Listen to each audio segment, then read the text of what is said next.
जब लॉकडाउन लगा था उस समय आटा चक्की वाले बंद करके चले गए थे, तो हम सोचे कि क्यों न ऐसा बना दिया जाए कि घर ही पर अपना आटा पीस लें। इसीलिए हमने साइकिल से चलने वाली आटा चक्की का नवाचार किया है।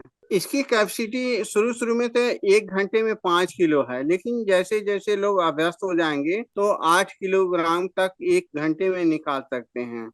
नमस्कार दोस्तों, आप सबका स्वागत है दोबारा हमारे चैनल में। आज हमारे साथ हैं गंगाराम चौहान जी। सर नमस्कार। नमस्ते मैडम। जी।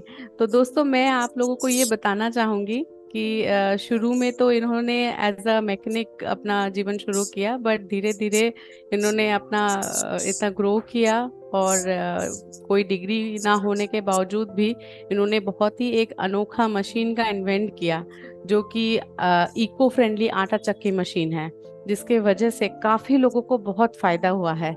सर, यहाँ पे थोड़ा सा मशीन के बारे में पूछने से पहले आप प्लीज अपने बारे में अपने दर्शकों को कुछ बताएं। हमारा नाम गंगाराम चौहान है। हम उत्तर प्रदेश के गोरखपुर के रहने वाले हैं और हम शुरू से ही सन 2000 से मैकेनिकल के क्षेत्र में साइकिल और रिक्शा हम बनाते थे। तो साइकिल रिक्शा बनाते बनाते बहुत सारे नवाचार किए और नवाचार करते रहे। जब लॉकडाउन लगा था उस समय आटा चक्की वाले बंद करके चले गए थे, तो हम सोचे कि क्यों न ऐसा बना दिया जाए कि घर ही पर अपना आटा पीस लें। इसीलिए हमने साइकिल से चलने वाली आटा चक्की का नवाचार किया है। और उसके लिए जो है एक सज्जन हमको 10,000 रुपया दान भी दिए थे, तब हम बनाए थे इसको। तो सर, ये जो आटा चक्की के बारे में आज हम बात कर रहे हैं, इसको आपको बनाने में कितना समय लगा और बनाते वक्त कोई समस्याओं का आपको सामना करना पड़ा, उसके बारे में बताइए। इसके लिए सितंबर और अक्टूबर 2020 यानी 2 महीना लगा था। उसमें से जो जो सामान हम सोचते थे कि ऐसा होना चाहिए ऐसा होना चाहिए, उसको लेने में, उसको समझने में बहुत सारे दिक्कतें आई। नवाचार एक खेल और कला है। खेल और कला को करने के लिए जितना पारंगत होंगे, जितना समय लगाएंगे और अधिक से अधिक जानकारी रखेंगे, तभी कोई नवाचार हो पाता है। तो बहुत सारी दिक्कतें आई थी इसमें। सबसे बड़ी बात, जो जो मटेरियल चाहिए ना, उसको खोजने में हमको बहुत समय लग जाता था। नया नया इन्वेंशन होता है तो सामान अपने दिमाग से सोचना पड़ता है कि क्या क्या सामान लगेगा, कितनी लंबाई चौड़ाई रहेगी, उसका जो है क्या मटेरियल रहेगा, ये सब कहाँ कहाँ मिलेगा, ये भी सोचना पड़ता है। तो पूरा पूरा मार्केट खोजना पड़ा। तब धीरे धीरे धीरे जो जो कारीगरों से काम कराना पड़ता था, उसको बहुत समझाना पड़ता था कि आप ऐसे काम करिए, ऐसे काम करिए। हम्म। और मैंने अभी भी लगता है कि इन्वेंशन हमेशा चलता रहेगा। जी जी। तो सर, मशीन के बारे में बताइए, कैसे काम करता है और कैसे रहता है ये मशीन, बताइए। ये साइकिल से, यानी कि साइकिल का फ्रेम, हैंडल, चिमटा ऐसे लगा हुआ है। साइकिल के चैन से जब जुड़ जाता है तो साइकिल, यानी कि ये आटा चक्की का ऊपरी हिस्सा ही घूमता है और उसके ऊपर एक कुप्पी लगाया है। कुप्पी के माध्यम से पाइप है, वो पाइप के माध्यम से वो जो आटे में बीच में आता है वो पिस जाता है। और ये इसको चलाने के लिए मानव श्रम को यांत्रिक ऊर्जा में बदल करके बड़े से बड़े काम और अधिक से अधिक काम आसानी से हो जाए, इसके लिए हमने 50 किलोग्राम का फ्लाई व्हील भी लगाया है, जो मैकेनिकल एनर्जी कहलाता है। इसको 10 साल के बच्चे भी चला सकते हैं। इसको चलाने से आप स्वस्थ रहेंगे और चलाने वाला स्वस्थ रहेगा। और इसमें जो आटा निकलता है वह धीमी गति से चलता है, इसलिए गर्माहट नहीं होती है, जिससे उसकी पौष्टिकता सुरक्षित रहती है। और इसको चलाने से जो घुटने का दर्द जिसको होता है वो भी ठीक हो जाता है। ये सब सोच करके पर्यावरण के अनुकूल रहेगा और हर घर में हर व्यक्ति चला सके। और इसमें उम्र का कोई लिहाज नहीं है, स्त्री पुरुष कोई भी चला सकता है। इसको सोच करके व्यायाम के साथ, अपने स्वास्थ्य के साथ इसको नवाचार किया है। सर, बहुत ही फायदेमंद है ये मशीन। और सर, एक बात है, आप एक संस्था है जिसको ACIC बोलते हैं, इसके साथ आप जी, जुड़े हुए हैं। जरा इसके बारे जी। में बताइए। और ये जो इनोवेटर्स है उनके बारे में भी कुछ बताइए। ये जो प्रधानमंत्री जी कहते हैं लोकल फॉर वोकल, ठीक ना। लोकल फॉर वोकल इसी शब्द से बना है कि जो भारत का नागरिक है, जो भारत का नवाचारी है, वो भारत के ही समस्या का समाधान करें। तो ऐसे में ये देखा जा रहा था कि एक विभाग की जरूरत थी कि कोई भी आइडिया किसी के पास हो, जा करके वहाँ नवाचार कर सकता है। तो इसी को देख करके नीति आयोग के अंडर में ACIC खुला है, अटल कम्युनिटी ऑफ इनोवेशन सेंटर। ये हर प्रदेश में एक एक संस्थान है।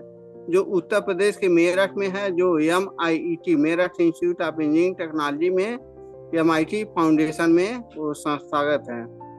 जी जी। तो दोस्तों मैं आपको एक खास बात बताना चाहूंगी।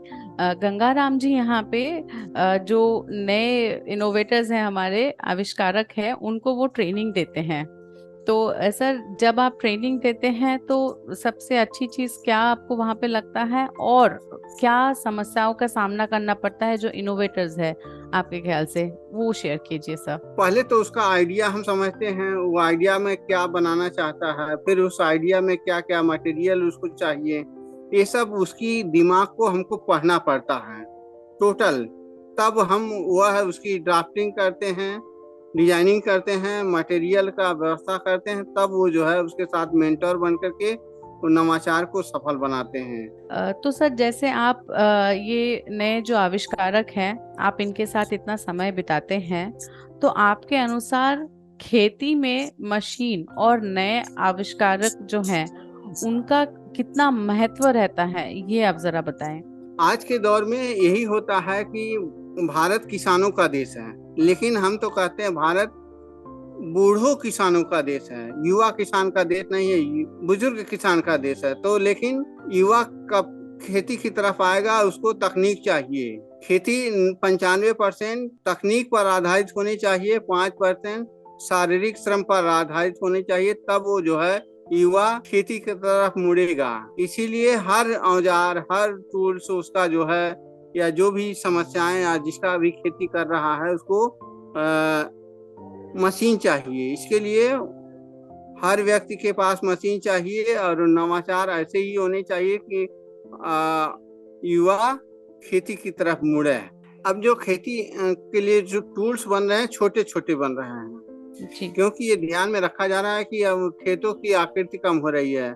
यानी कि जब रकबा कम हो गया तो उसकी लंबाई चौड़ाई कम होने से वो उस हिसाब से उसकी डिजाइनिंग की जाती है। तो सर, आपको क्या लगता है कि क्या वजह रहती है, जैसे आपने अभी बताया कि युवा जरूरत है युवाओं को इसमें आने की, और कौन से समस्याएं हैं जो हमारे जो नए इनोवेटर है उनको सामना करना पड़ता है?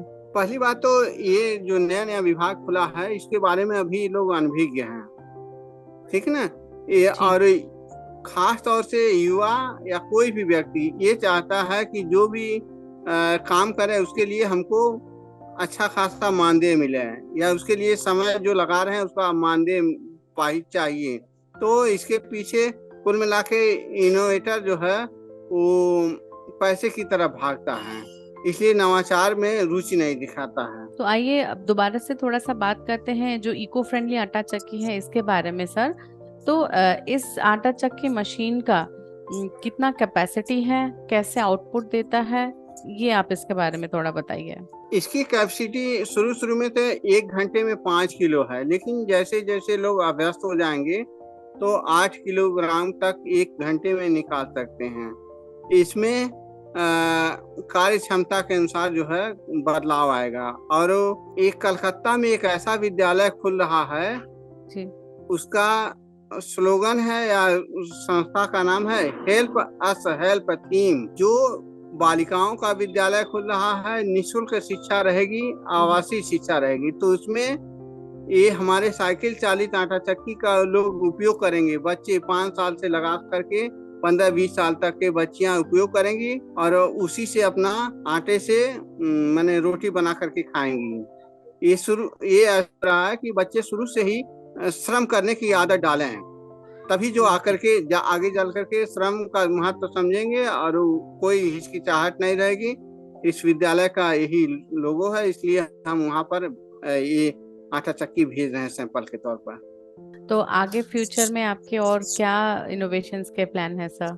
ये आटा चक्की को हम मैन्युफैक्चरिंग करेंगे। इसके लिए अपने संसाधन से जो भी बन पड़ रहा कर रहे हैं, ऑर्डर तो है।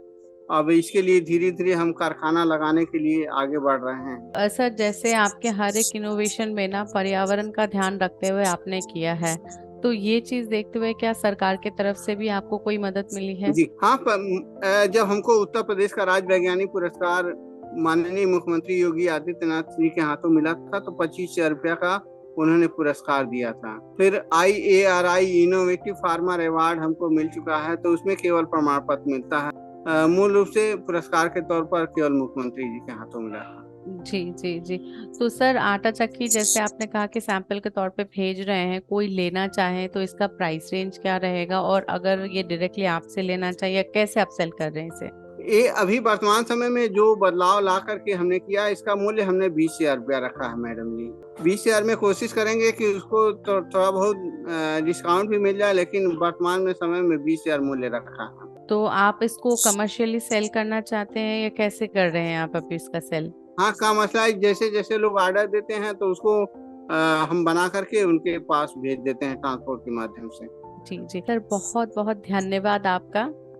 आपने इतना अच्छा एक मशीन बनाया जो कि सबको बहुत ही मदद मिल रही होगी, और जो कि इको फ्रेंडली है, सबसे बड़ी बात है। हम आशा करते हैं फ्यूचर में आप ऐसे मशीन्स और बनाएं जो कि इको फ्रेंडली हो और समाज के लिए भी बहुत अच्छा हो। टूल्स विला टीम की तरफ से बहुत बहुत शुभकामनाएं सर। ठीक है, धन्यवाद। धन्यवाद आपको मैडम। जी, धन्यवाद।